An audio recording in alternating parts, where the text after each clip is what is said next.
Vamos falar. Vamos ver aqui sobre o Espiritismo. Primeiro uma frase aqui de Allan Kardec, logo de cara, veja só.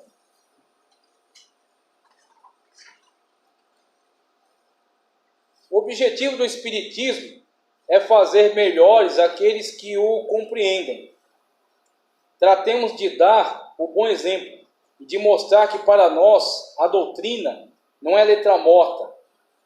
Em uma palavra, sejamos dignos. Olha só, toda a lógica já vai sendo confessada por ele nas suas afirmativas. Sejamos dignos.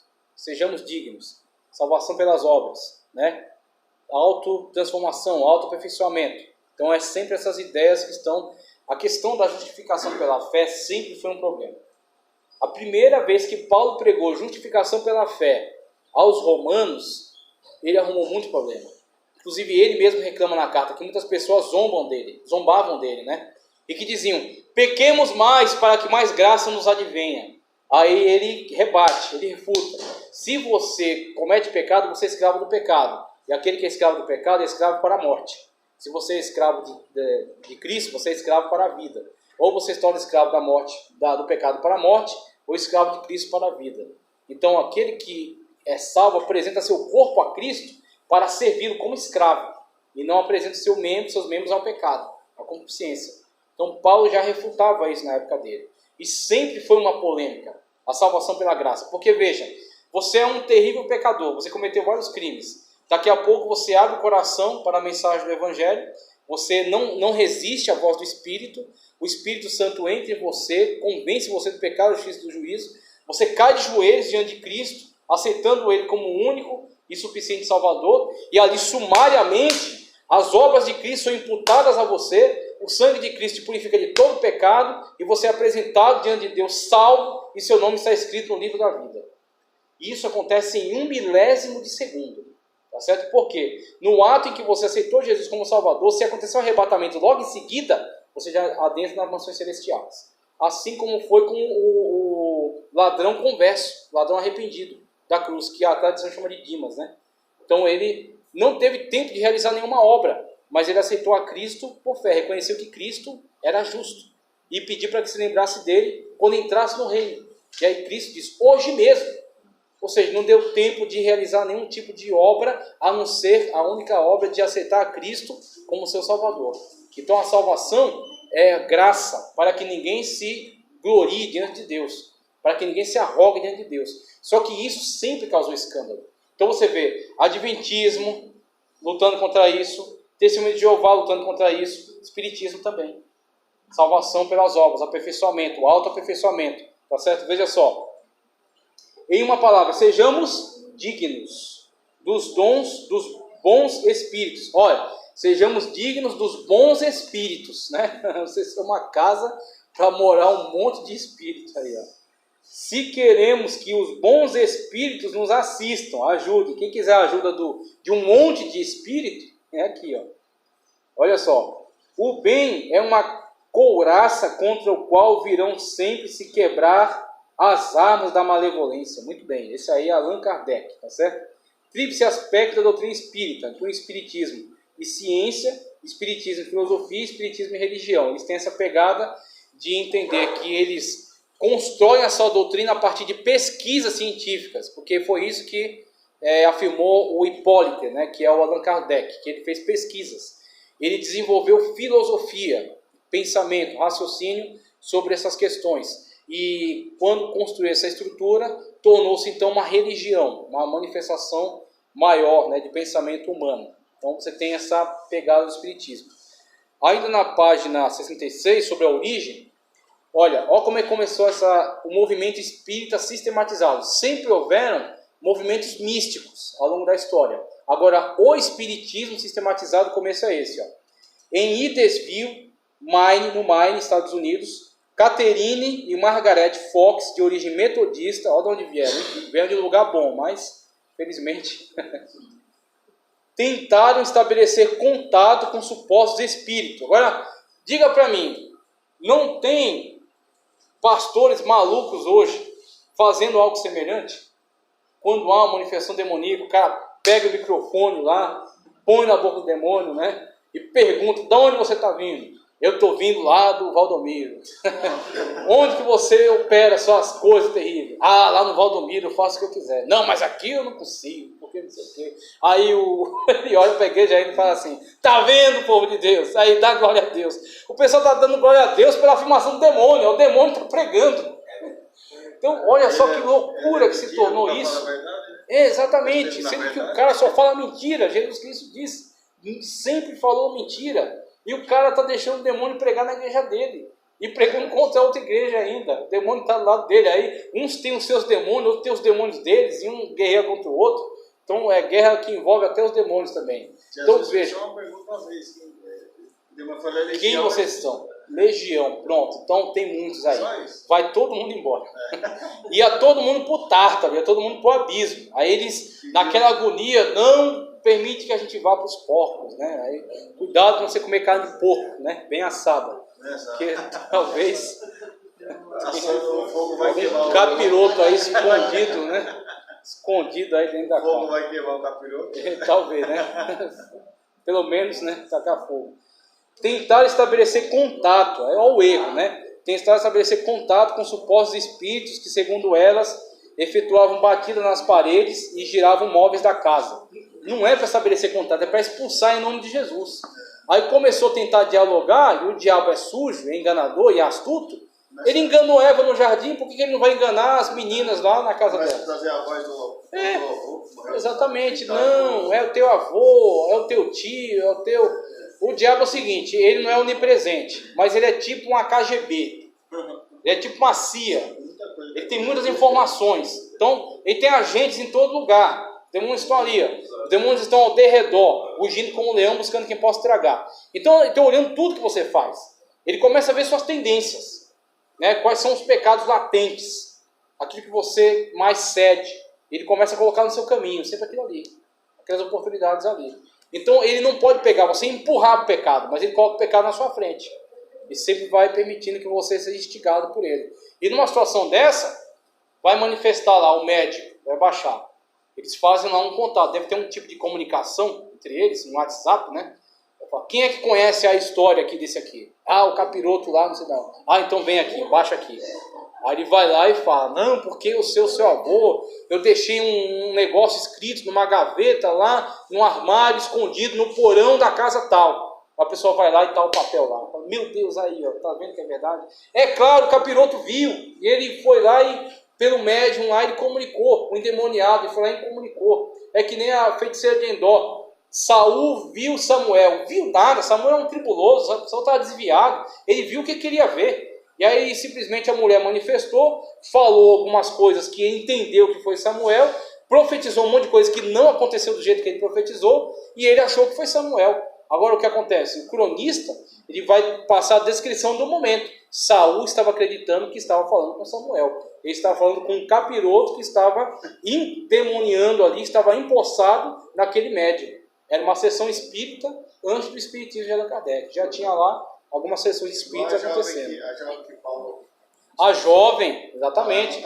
Aí vão dois grandes homens de Deus. Pois é. Tentando ali, ó, ganhar na lábia. Porque se Paulo fosse um dos pregadores que a gente conhece hoje, que tudo que ele quer, tudo que ele busca na vida dele é ouvir um glória a Deus. Né? Ele prega não é para comunicar o evangelho, ele quer ouvir um glória a Deus. Glória a Deus, um aleluia. Posso ouvir um glória a Deus? Posso ouvir um aleluia? Rapaz, que tanta necessidade é essa de ouvir um glória a Deus? Deixa a igreja glorificar, se ela quiser glorificar. Aí uma pessoa dessa, passa num lugar desse, vão aí dois grandes homens de Deus. Ô glória, tá vendo? Deus está falando aí, ó, né? Até a menina aí já conhece.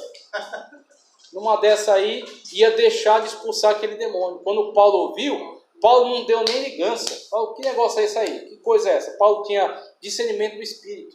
Ele sentiu que aquilo não vinha da parte de Deus. Aí ele foi lá e tratou de expulsar. No que expulsou, acabou com o lucro daquelas pessoas que ganhavam dinheiro com aquele espírito de adivinhação. Eles ganharam foi chibatada. Chibatada e cadeia. O negócio esposo ficou assim, você não entendeu, eu vou falar de novo. Ah, você não entendeu. Ué, né? não entendeu você perdeu a chance de dar glória a Deus. Rapaz. E quem disse a ele que ninguém... E quem disse que não está glorificando? Exatamente. Para você não entender, eu vou falar de novo, só vou parar de falar quando você sentir. Porque ele quer arrancar um glória a Deus. Mas será que glória é para Deus mesmo?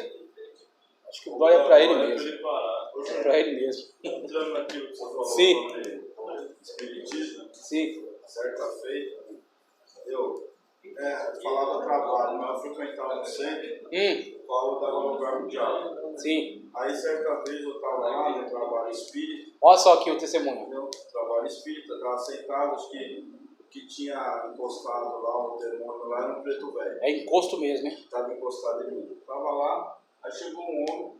Preto velho. Um homem veio do serviço, ele estava com a mochila e tal, sentou na minha frente ali, estava todo aquele negócio e tal. Sim. E ele queria saber se a mulher dele estava traindo ele. Rapaz. Você vê como o diabo sabe. Pra que ele vai procurar saber O diabo falava para mim ali. E quando ele saía, entrava um camarada lá e ficava até um certo horário, depois saía. Sim. Aí ele falou isso. Aí ele queria a confirmação do diabo. Sim. O diabo falava para mim falar, só que eu estava consciente. Mas se eu falar, o camarada vai chegar lá e vai matar a mulher. Sim, pois é. Aí eu falei, não, você põe sua cabeça, rapaz. Põe sua cabeça. Ah, você enganou o preto velho. O diabo Falou. O preto velho queria mais do que se arrebentasse mesmo. Você falou, não, se eu soltar essa informação. Você vê como o diabo é. Rapaz, complicado, viu? Aquilo ficou depois, eu conversei com a Realmente. mãe do diabo lá, né? É. Olha, aconteceu assim. Se eu falasse, Se eu falar, porque ele já estava com a raiva. ia acontecer tragédia. Eu falei, ah, diabo, agora você não vai ter. Você vê como ele é responsável. Vou aproveitar o testemunho do Ricardo e trazer aqui uma questão. Ó. Preto Velho, Maria Mulambo, Tranca-Rua, Exu Caveira, Zé Pilintra, tá certo? São os nomes dos demônios? Esses são os nomes deles? Não. Esses são apelidos. E os apelidos que eles dão para si mesmos. O que a Bíblia chama em relação a eles? Satanás e demônios, acabou. Que é nome que não glorifica eles. É nome que envergonha eles. Tem vergonha desse nome. São demônios, é que nem eu ia falar. São miseráveis, são arrebentados. Quando você começa a chamar eles pelos nomes que eles mesmos dão, é o apelido que eles deram para eles. Você está concordando. Eles mesmos, eles empossando, sim, as pessoas, eles empossando nelas, eles revelaram para elas esse nome que eles gostariam de ser chamados. Então é o nome que eles se agrada. Zé Pilintra, Maria Mulambo, Sai Pombagira. Que Pombagira o que? Sai demônio. Esse apelido que ela gosta. Eu não estou aqui para agradar demônio. Então, esses apelidos que eles dão a eles mesmos, porque eles gostam desses nomes. O negócio é, sai em nome de Jesus. Acabou. Não tem conversa com eles. Veja só.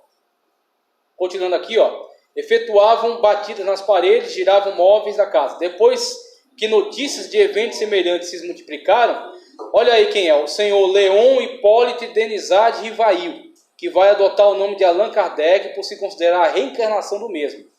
Vai sistematizar uma doutrina espírita, afirmando que em 18 de abril de 1857 começava a Era do Espírito, conforme ele designa aí, que é o movimento dele, a Era do Espírito. A doutrina dele é basicamente o seguinte, ó, que está aí ainda na página 67 de vocês. Ó. O homem é basicamente um espírito, olha o gnosticismo. Então, o homem, o soma é corpo, alma e espírito, tá certo? Corpo, alma e espírito. Deus criou o corpo, Deus criou a alma e o espírito, ok? Então, o homem é corpo, alma e espírito. Ele está dizendo que o homem é basicamente um espírito, isso é gnosticismo. É dizendo que a matéria é inerentemente má e o espírito é que presta, ok? Então, a ideia é gnóstica, veja só. O homem é basicamente um espírito e seu corpo é apenas um veículo para interagir neste mundo. A comunicação entre espíritos desencarnados e seres humanos é possível e benéfica. Não há condenação e sim evolução dos espíritos ao longo das reencarnações, ou seja, é universalista. Ninguém vai para o inferno.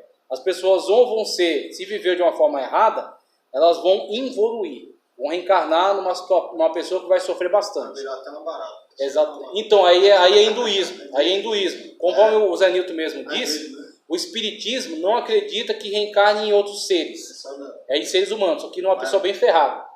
Então o cara foi bem ruim, reencarna como um mendigo, né? Agora se o cara foi terrível, reencarna como corintiano.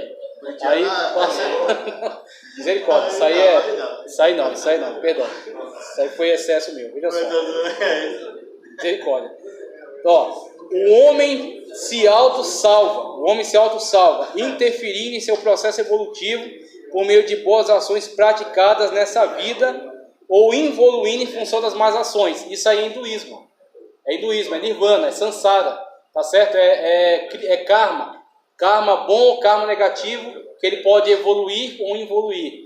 E aí você tem um nível brahmânico, onde o cara crê de uma forma mais espiritual, tá certo? Num nível mais, conforme os já acreditavam, na mais popular, acreditavam que estava até numa barata, num inseto, tá certo? Mas os brahmanes, que eram mais evoluídos, acreditavam só em ressurreições entre seres humanos, tá ok? Profetas e médiuns. Basicamente, os profetas do Antigo Testamento são os médiuns da atualidade. E isso é justificado atribuindo-se os poderes mediúnicos de comunicação com os mortos a Jesus Cristo e aos apóstolos. Eles vão dizer que aquilo que Jesus teve no Monte da Transfiguração foi uma sessão espírita. Eles vão dizer que João Batista veio na unção de Elias, né? É o Elias que havia de vir. Por quê? Porque Elias reencarnou em João Batista. Então eles vão pegar a Bíblia e vão interpretar a moda deles. Eles vão manipular os textos da Bíblia, ok? Vão fazer esse tipo de manipulação. Então é isso que eles fazem para poder justificar. Por quê? Eles estão no ambiente cristão. Então eles têm que produzir evangelho segundo o Espiritismo, para poder serem aceitos nesse ambiente. Tanto que o Espiritismo cresceu absurdamente entre os católicos. Muito mesmo. A terceira revelação. Pode falar. O cara é católico e é espírita. Acontece muito essa situação.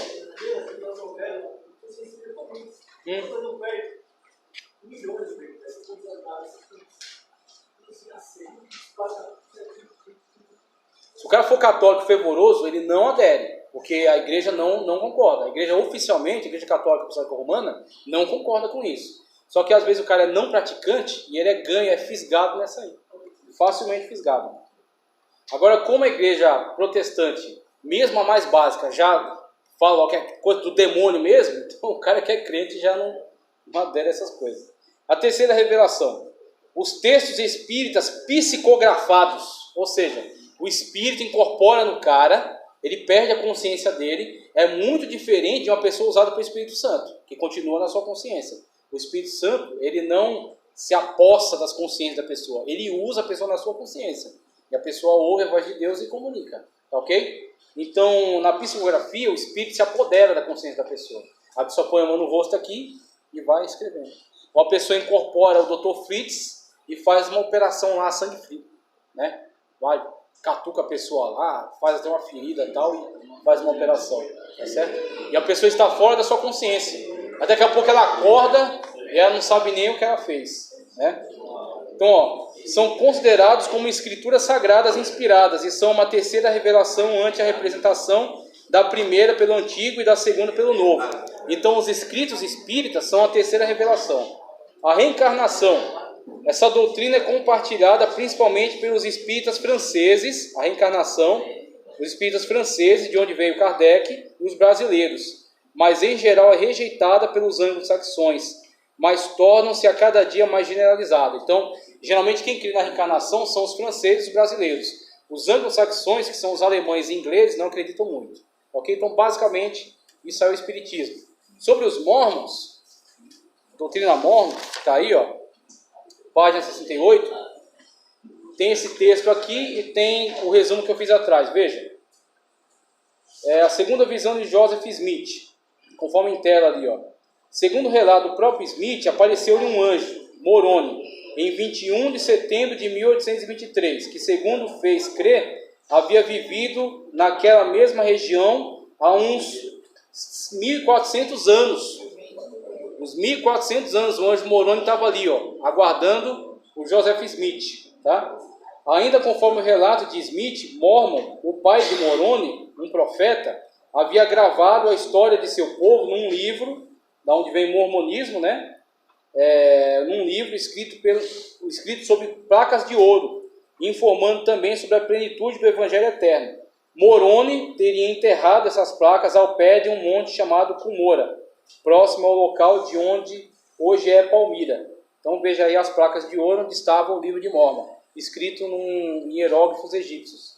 A literatura mórmon é vasta, incluindo folhetos e panfletos. Seus escritos principais são o livro de Mórmon, Doutrinas e Convênios, Pérola de Grande Valor. Os mórmons são advertidos a aceitar somente as passagens bíblicas que concordem com as crenças e práticas do mormonismo, encontradas nesses livros. Os mórmons creem que a Bíblia é a palavra de Deus, o quanto seja correta sua tradução, e que o livro de Mórmon também é a palavra de Deus. Então veja, o livro de Mórmon, Doutrinas e Convênios e a Pérola de Grande Valor são os livros que avaliam a Bíblia. A Bíblia só é aceita do que concordar com esses livros, que foram escritos por Joseph Smith e seus continuadores. Então o mormonismo se diz cristão, mas na verdade é um terrível paganismo que entrou no meio do cristianismo. Veja, origem. A Igreja de Jesus Cristo dos Santos dos Últimos Dias foi fundada em 6 de abril de 1830 por Joseph Smith em Fayette, Nova York, tendo se transferido para Ohio e depois para Illinois, devido às perseguições, e atualmente conta com mais de 3 milhões de membros em Utah e mais de 15 milhões ao redor do mundo. A revelação estranha, que ele coloca aqui para vocês, na página 68, Em 12 de outubro de 1843, Joseph Smith anuncia a revelação da permissão da poligamia. Olha só a esperteza do cara, hein? Ele disse que foi permitido, Deus falou com ele, dizendo que foi permitida a poligamia. O que escandaliza alguns membros que o denunciam em uma edição de jornal anti-mormon de Nauvoo. Então os caras fizeram um jornal denunciando o Joseph Smith. Ao que os irmãos Smith, ele e o irmão dele, reagem queimando o escritório do jornal. Muito bonito, né? São presos e na cadeia são mortos em 27 de junho de 1854 em Carthage. Olha o final do cara. O cara queimou o jornal, a multidão foi lá e quebrou a cadeia e matou ele. Passando então a liderança para Brian Young, que continua, né, o grupo e organiza a estrutura atual.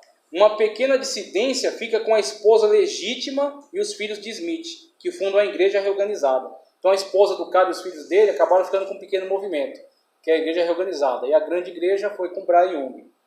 O livro base, Joseph Smith afirma ter traduzido textos em egípcio antigo que estavam gravados em placa de ouro e lhe foram revelados a localização por um anjo chamado Moroni. Dessa tradução vem a base doutrinária do mormonismo, que rivaliza em autoridade com a Bíblia. Além deste, foi produzido o livro chamado Pérola de Grande Valor e os livros dos profetas, que são lideranças da igreja, tidos com a mesma autoridade, que é a Bíblia, né? O mormonismo ensina que Deus tem corpo. Olha só a doutrina dos caras. A doutrina está na página aqui, cadê a página da doutrina? Está na página 68 também, finalzinho, que Deus tem corpo e que foi um homem, sendo que o homem será Deus quando evoluir. E ensina que se Adão não tivesse desobedecido e comido o fruto, nunca teria tido filhos, e a humanidade acabaria. A salvação do homem basicamente está ligada às suas obras, que determinam em que região celestial serão postos de acordo com as suas obras. Então, se você tiver boas obras, você fica lá no andar de cima, quando morrer. Se você tiver más obras fracas, você fica aqui embaixo, nas esferas mais baixas. Então tem um escalão, né? Alega ser a única igreja detentora do sacerdócio arônico e de Melquisedeque. Então são a única igreja autorizada. Geralmente exclusivista, seitas são exclusivistas. Prega o casamento eterno, que o cara pode se casar com sua esposa por toda a eternidade. Vai continuar casado até no céu. Tá certo? Que Deus procria e gera almas para os corpos. Então Deus foi um homem que evoluiu e virou Deus. Tá? E no céu ele faz sexo. E quando Deus faz sexo, gera almas. E as almas vão ficando em fila, aguardando um corpo para nascer. Isso é cristianismo, hein? Isso é uma loucura, é paganismo total. O batismo pelos mortos, eles pregam. Teve gente que aceitou o mormonismo só para se batizar pelos pais. Muita gente que eu conheci que só se converteu para isso, para se batizar pelos mortos. Tá, okay? Tem gente que se batizou por Abraham Lincoln, assim, coisas assim absurdas. E que Satanás é irmão de Jesus. Até 1960 não eram admitidos negros ao sacerdócio. sendo isso mudado em 1978 por causa da pressão. Fizeram muita pressão e acabaram aceitando. Olha só. Tá a pressão? Tá 20. Eu queria trocar essa mesa para pôr o lanche mal e você tá lembrando. Mas não dá pra fazer não. Pode interromper aqui. Daqui é pouco tempo. Mas ainda vai ter Tem uma mesa lá fora. né? Tem uma mesa lá fora. Essa aqui foi a síntese do mormonismo. Vamos lá. Vamos seguindo nossa viagem aqui. Igreja da Unificação. Não tem tanta coisa a gente fala sobre ela, que essa aqui é do Moon. É exatamente, do Reverendo Moon. Ó, página 71. Ó. O nome original e oficial deste novo movimento religioso, fundado pelo Reverendo Sun Myung Moon, em memória, né, que ele morreu, é a Associação do Espírito Santo para a Unificação do Cristianismo Mundial. Eita, nós, que bonito. A despeito de seu tamanho relativamente pequeno, menos de 500 mil membros no mundo inteiro, tem recebido bastante publicidade e atenção dos veículos de comunicação, por causa de suas crenças e práticas controvertidas. Moon nasceu na Coreia em 1920, filho de pais presbiterianos. Um veio do metodismo, outro veio do presbiteriano. É uma coisa assim, é triste, né? Porque tinha a palavra lá, mas não aceitaram, né? Alegava que no domingo de Páscoa de 1936, enquanto orava numa colina na Coreia, Jesus lhe apareceu e lhe revelou que ele havia sido escolhido para completar a obra que Jesus começara, que ele havia começado. Essa experiência foi primeira de uma série de encontros reveladores com Deus, nos quais Moon declarava ter recebido novas verdades. Basicamente, o que é a doutrina de Moon? Jesus Cristo veio à Terra para restaurar a humanidade. Como? Pela forma espiritual, sacrifício. Forma física, geração de filhos. Então a doutrina de Moon é: Jesus ia restaurar a humanidade em dois âmbitos, espiritual e físico.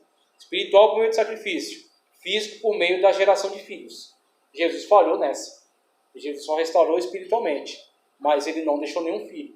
Aí entra Moon. Moon vai restaurar a humanidade, está ali a esposa digna dele, eles vão gerar filhos abençoados, os filhos deles são perfeitos, e eles vão dar origem a uma linhagem que vai restaurar a humanidade.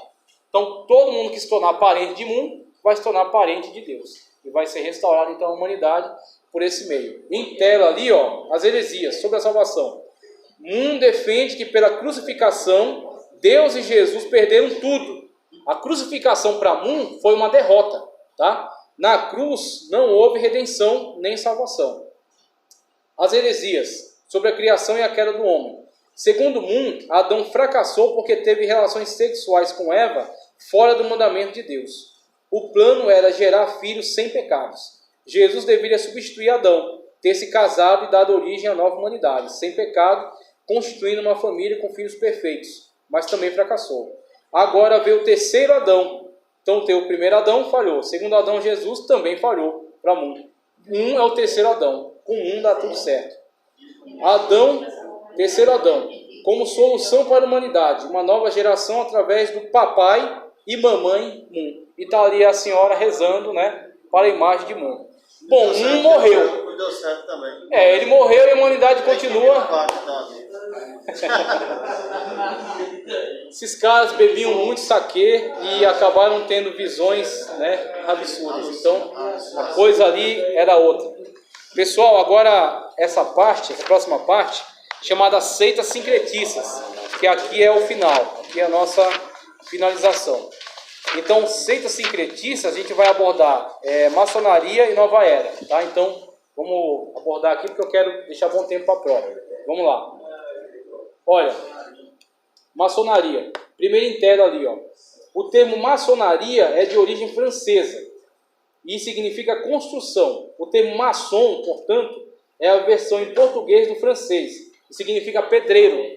Maçom significa pedreiro. O termo em português pedreiro. Maçonaria, por extensão, significa associação de pedreiros. A origem. Aí você vai ter a origem mitológica e a origem de fato, tá? A origem mitológica. A maioria dos escritores maçons, porém, é de opinião que a maçonaria deve sua origem à existência de uma confraria de pedreiros criada por Numa em 715 a.C., que viaja pela Europa e mais tarde construiu basílicas. Então os caras que tinham conhecimento para construir basílicas, o conhecimento que eles tinham não era compartilhado, não tinha curso de pedreiro para todo mundo. Era um grupo fechado. se você quisesse aprender a arte, você tinha que se associar a eles, tá? Então era um grupo fechado, eles não deixavam que esse conhecimento se espalhasse por todo lugar. Com o passar dos tempos, porém, essa sociedade perdeu o seu caráter primitivo, né, prático, né, de construtores, e muitas pessoas estranhas à arquitetura nela foram admitidas, porque se tornou de um movimento prático, de um grupo fechado, que tinha um conhecimento arquitetônico, né, de engenharia, os pedreiros da época, se tornou um movimento filosófico.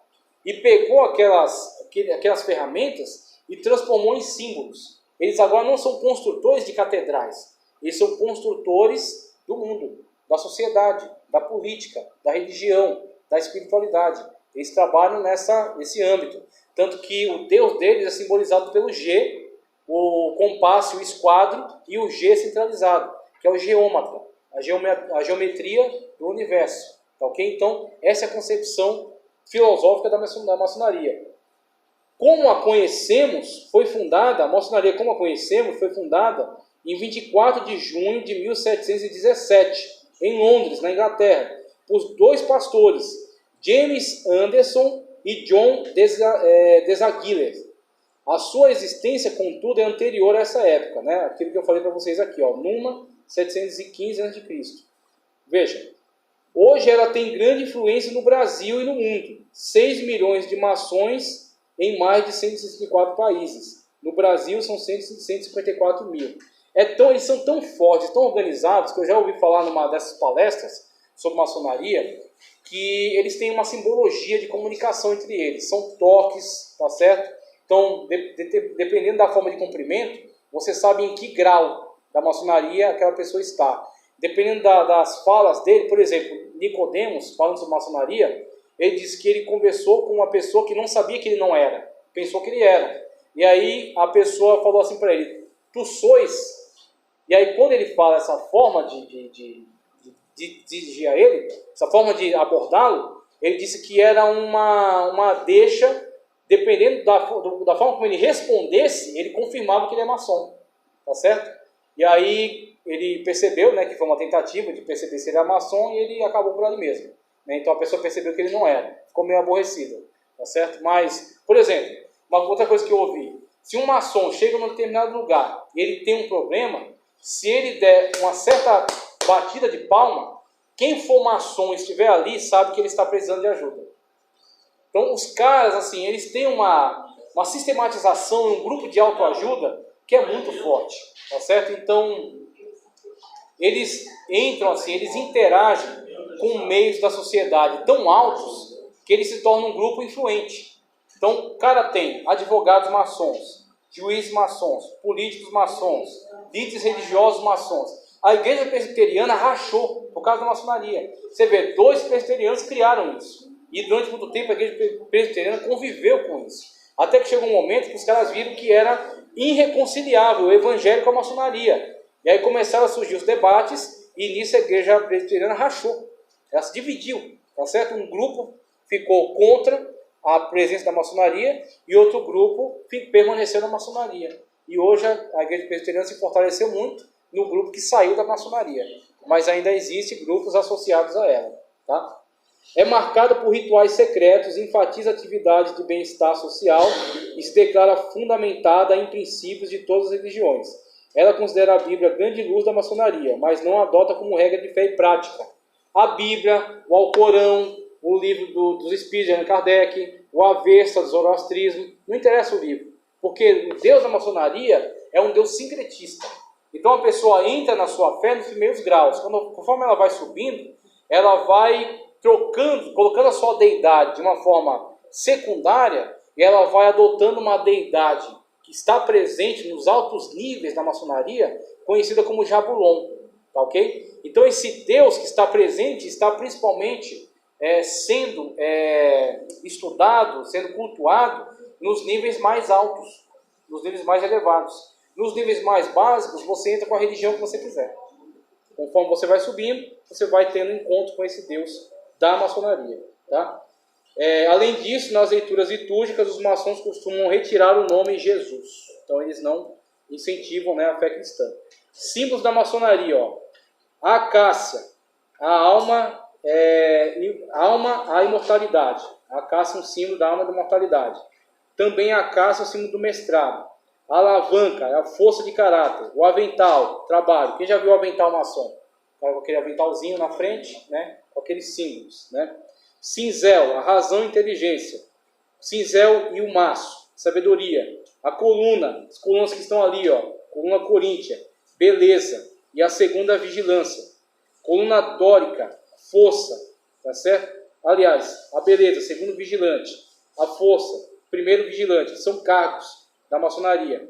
Coluna jônica, sabedoria, venerável mestre. Compasso, julgamento, tá certo? Espírito humano também. Compasso e régua, a lei moral. O delta, a divindade, sabedoria, o gadu, tá ok? Que é aquele G, o gadu. Espada flamejante, criação, fogo do céu. A espada reta, o raio de luz. Esquadro, a equidade, justiça. A estrela de 5 pontas, as qualidades espirituais do homem. A estrela de 5 pontas invertida, virada para baixo. As qualidades materiais do homem, né, a animalidade do homem. A estrela de 7 pontas, né, o universo, triunfo do espírito sobre a matéria. Letra G, geometria, Deus, tá certo? O Iod, tem aqui o espírito de Deus. A lua, a imaginação, reflexão. Luva branca, a fraqueza, pureza, sentimento. Franqueza, pureza, sentimentos. O maço, que é aquela ferramenta de bater, a vontade. Espírito atuante sobre a matéria. O malhete, o poder, a força material controlada. O nível, né, fazer a medição, igualdade. O olho que tudo vê, né, o sol, que é um símbolo do Antigo Egito também. A maçonaria resgata muitos símbolos, muita simbologia do paganismo. A maçonaria é uma instituição que ressuscita o paganismo no meio do cristianismo, tá certo? O prumo, a justiça, a perfeição. A régua, a imparcialidade. A régua com o esquadro, a criação de uma única ética. A régua mais alavanca, respeito do direito. O sol, a razão, o intelecto. Triângulo, sabedoria. A trolha, a união, a concórdia e a fraternidade. Então temos aí alguns símbolos importantes da maçonaria que eu queria passar para vocês.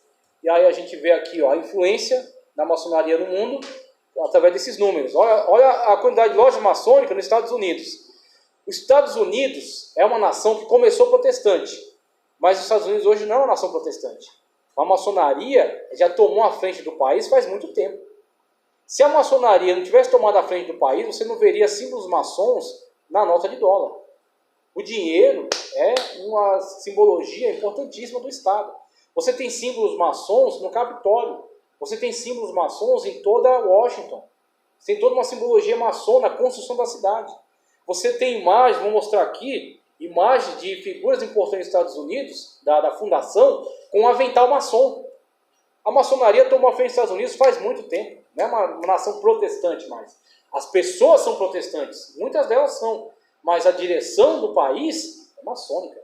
Não só dos Estados Unidos, de outros países. Aqui você está vendo números aí na maçonaria. Tá?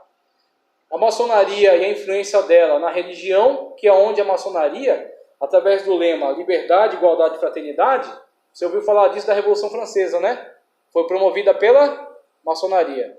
O grande golpe que foi dado na monarquia do Brasil com a fundação da República por Marechal Deodoro, maçons também. Agora o próprio rei também era maçom, agora foi um golpe, né? Os caras se organizaram ali, deram golpe nele, né? Golpe combinado, aí fundaram a República, tá certo? Então a maçonaria está presente e ela promove a liberdade de religião. Então a maçonaria, em alguns momentos, não é a gente só demonizar os caras, a gente tem que reconhecer o que é bom. Então eles são um sistema muito organizado, muito eficiente, e uma coisa boa que eles fazem, né? Eu não tenho nenhum medo de fazer essa afirmação aqui, porque a gente tem que ser sincero, não pode ser hipócrita. Eles promovem a liberdade de religião. Então a liberdade para todos. Então, católico, protestante, espírita, umbanda, todos, liberdade de religião. Mas isso deve ter um propósito. Certamente, tem um propósito maior. Aceita todo mundo pra frente. Promove também a dele. Ele também está dentro se aproveitando também disso. Mas é um benefício, né? É um benefício. Quando E ajuda o cultor, né? o evangelho começou a crescer aqui, que os católicos se levantaram fortemente para matar muitos daqueles que pregavam o evangelho e jogavam as autoridades contra as igrejas, muitas organizações maçons foi que começaram a forçar as autoridades a cessar essa agressão. Então eles trabalharam nessa área aí. Isso tem que reconhecer. Agora, não é por isso que eu vou dizer que eles estão certos. Não, eles estão errados. A doutrina deles não é aceitável. Eu não concordo com a doutrina deles, mas tenho que reconhecer isso. A maçonaria é a favor da liberdade de religião. A maçonaria política, olha ali as representações. Ó, né? Olha o cara está representando os fundadores da República Norte-Americana. Olha o avental maçom ali. Olha o avental maçom ali nele. E as figuras brasileiras, Marechal Deodoro, grandes figuras da política, da história do Brasil. A Inconfidência Mineira, liberta quais será também, que está lá no triângulo. Por que triângulo? Triângulo, símbolo maçom, li para vocês lá. Por que a bandeira tem aquela simbologia? Losango, círculo, ordem e progresso, uma frase positivista. Todos aqueles símbolos são maçons. Quem escreveu o hino? Maçom. Eles estão em todos os lugares do sistema, tá certo? Da política, da economia. Eles estão em todos esses lugares. Então, o combate contra eles é difícil, porque é um combate contra o sistema. Ok? Graus maçons, ó. Graus 1 a 3. Graus simbólicos ou oficinas simbólicas ou lojas azuis. Tá? É a base. 4 a 14. Graus inefáveis ou oficinas de perfeição. 15 a 18. Graus capitulares ou oficinas vermelhas. Graus 19 a 30, graus filosóficos. Aí entra já uma questão onde você vai sair, porque não é mais tão prático. Tem a questão da autoajuda entre eles, só que ali você está entrando mais numa área mais filosófica, mais intelectual. Então você vai ter que ter avançado do conceito de religião que você adotava, vai ter que ter abandonado esse conceito e começar a mergulhar totalmente na ideologia, na religião, na dogmática maçônica. Né? Então você, a partir desse grau, você já está totalmente envolvido com a adoração a Jabulon, você está totalmente envolvido na ética maçônica, tá certo? Na moral e dogma maçom, tá ok? Graus filosóficos ou oficina de Kadosh. Graus de 31 a 32, administrativos ou consistórios. 33, Supremo Conselho, que é um grau honorário. Tá? Os dois ritos, que são os mais importantes, o escocês, tá? Antigo e aceito, que é o mais presente no mundo, inclusive aqui no Brasil. Então tem esses dois ritos. E o rito de York, não Nova York, Estados Unidos, mas York lá da Inglaterra. Então eles fundaram associações e cada uma se desenvolveu independentemente. E aí você tem a maçonaria inglesa, né, rito escocês, né, a Escócia, e o rito de York inglês, eles são maçonarias de um cunho muito religioso. A maçonaria francesa, que interferiu inclusive na Revolução Francesa, ela é mais deísta, ela é mais racionalista, tá certo? Ela não tem tanto uma pegada religiosa. E na Alemanha surgiu uma outra maçonaria que também tinha uma pegada muito religiosa, mas também muito envolvida na política, que eram os Illuminatis, que era também uma outra organização maçônica. Aqui você tem cargos da maçonaria, ó. Venerável Mestre, e aqui os símbolos que eles usam, os adereços, tá? Venerável Mestre usa o esquadro. Primeiro vigilante, o nível. Segundo vigilante, o prumo. Orador, livro aberto. Secretário, 2 penas cruzadas. Tesoureiro, 4 chaves. Chanceler, o timbre. Hospitaleiro, isso aí, a bolsa. Mestre de cerimônias, triângulo. Primeiro e segundo diáconos, a pomba. Primeiro e segundo esperto. Está meio ruim de ler aqui, punhal. Porta-bandeira, uma bandeira, né, obviamente. Porta-bandeira também, outro. Cobridor interno, 2 espadas cruzadas. Cobridor externo, falange. O arquiteto, a trolha. Mestre de harmonia, uma lira. Então é música, né? Mestre de banquete, uma taça. E o bibliotecário, o livro cruzado por uma caneta. Temos aí, esses são os cargos dentro da loja maçônica. Tá? A igreja deles é chamada loja. Okay? Eles não admitem que seja uma igreja. E eles não admitem que seja uma religião, mas é. Ok? Então temos aí Albert Pike e a obra dele, Moral e Dogma. Não vou ler isso aí, mas são as construções mitológicas que eles elaboram e através delas eles comunicam a moral e o dogma aceito pela maçonaria, nos diferentes graus. Tá? E a coleção, para quem quiser comprar, Moral e Dogma de Albert Pike. Pessoal, Nova era. Nova era. Vamos lá. Nova era a gente comentou alguma coisa. Veja só. Nova era, vou dar uma lida aqui rápido para vocês. Definição, página 80. Definição. Movimento Nova Era, conhecido pela sigla MNE, é um segmento esotérico com raízes nas mais antigas heresias e religiões de mistério de um passado longínquo. Essas crenças esotéricas e misteriosas do passado foram o terreno e o alicerce de Satanás para que nesses últimos dias ele pudesse construir o seu magnífico edifício luciférico. Conforme disse Nathanael Rinaldi Paulo Romero, no seu livro Desmascarando as Seitas, esse estranho movimento não se define por si próprio, sua definição é um tanto obscura, e esse é o objetivo deles, deixar isso meio obscuro. E seus objetivos nunca são o que parecem ser. Na verdade, esse movimento é moderno na aparência, com tradições e uma visão muito incomum no mundo, do homem, da vida de Cristo. É uma forma de vida perigosa à luz da Bíblia, porque contraria tudo que ela ensina. Esse movimento não pode ser definido de forma satisfatória em poucas palavras, porque é de natureza muito complexa. Seus adeptos estão espalhados por todo o segmento social, é ambíguo, tá? É sincretista, especialmente no mundo artístico, político e literário.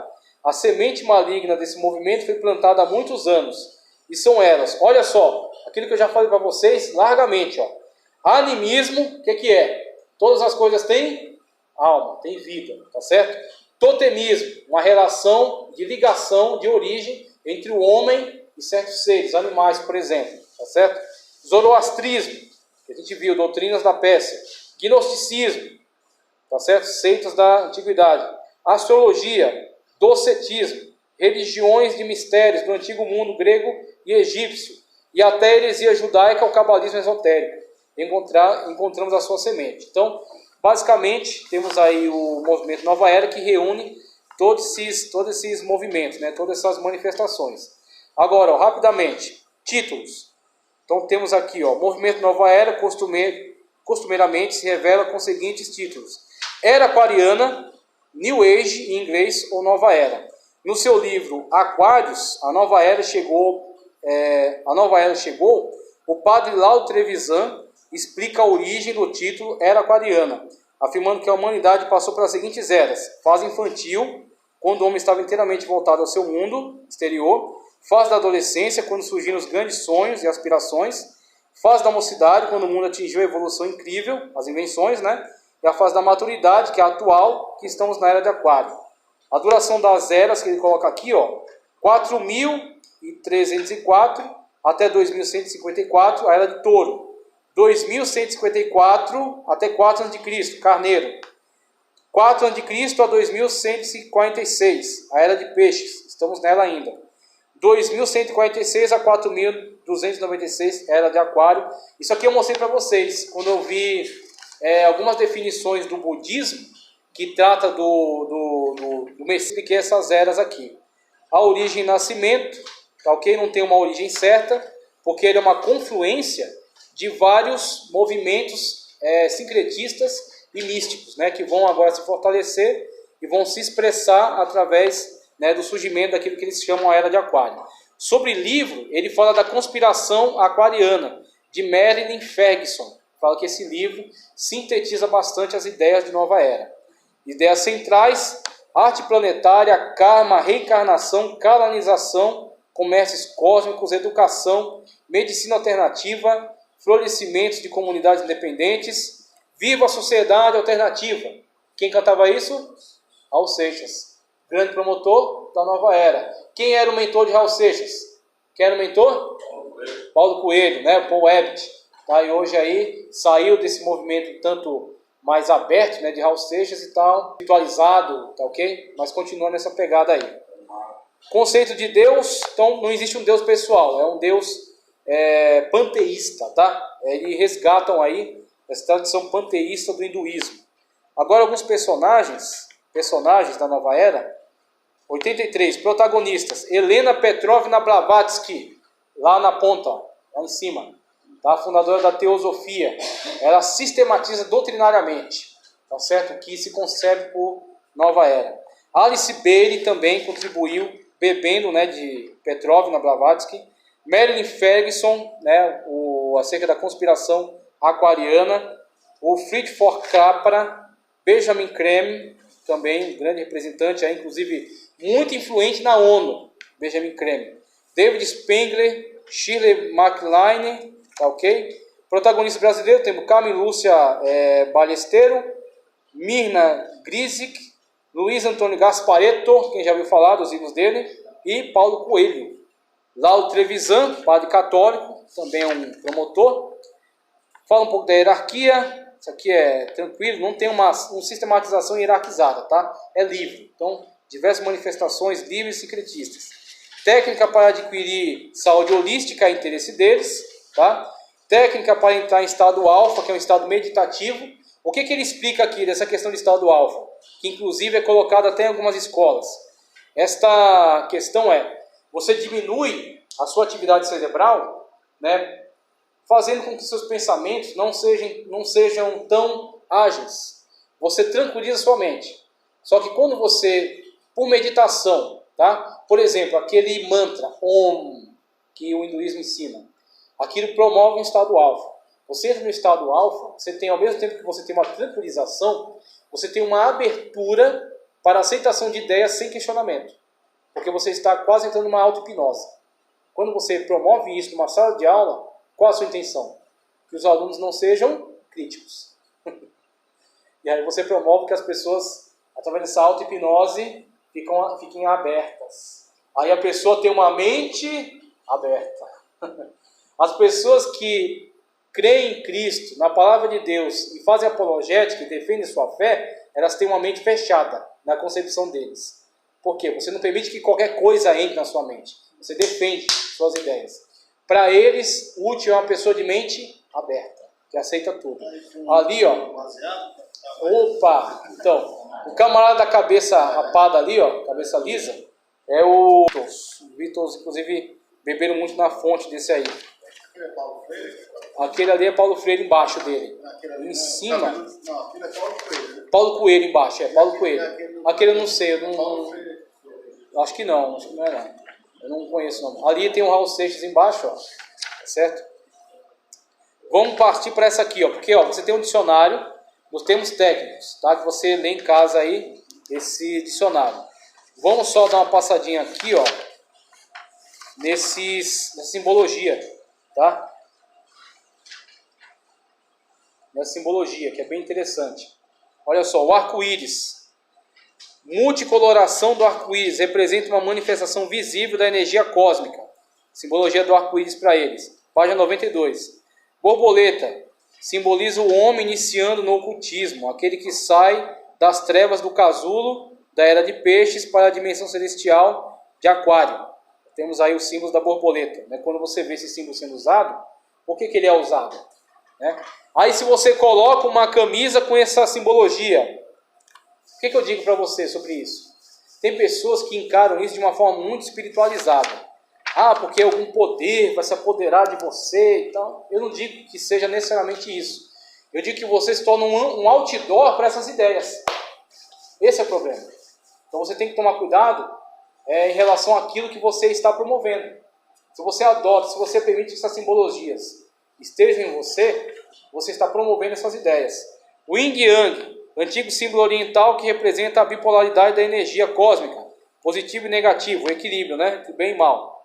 A fita entrelaçada simboliza a interdependência universal de todas as coisas, significando que tudo que existe está entrelaçado, inclusive Deus e o diabo, né? O bem e o mal, tudo está ligado, tá certo?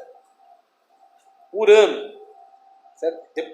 Urano, veja, é o planeta regente da era de Aquário. Segundo a interpretação da astrologia, atribui-se a esse signo zodíaco influência energética.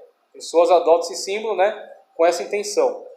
Touro, peixes, touro, Áries, peixes e aquário. Símbolos astrológicos, das eras astrológicas. Signos de touro, Áries, peixes e aquário.